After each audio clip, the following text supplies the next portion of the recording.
এই একটি flight Indigo, এটাও ইন্ডিগো, এটাও এই ফ্লাই করার জন্য রানওয়েতে যাচ্ছে। এটা এক্ষুনি টেক আপ করে যাবে, এক্ষুনি করবে কি একটু ওয়েট হবে, হয়তো একটা অন্য কোনো ফ্লাইট নামবে।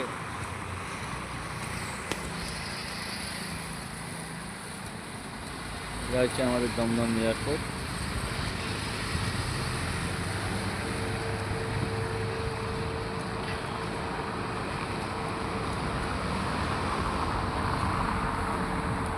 আর এইটা এই যে দেখতে পাচ্ছেন, এইটা হচ্ছে ইন্টারন্যাশনাল টার্মিনাল।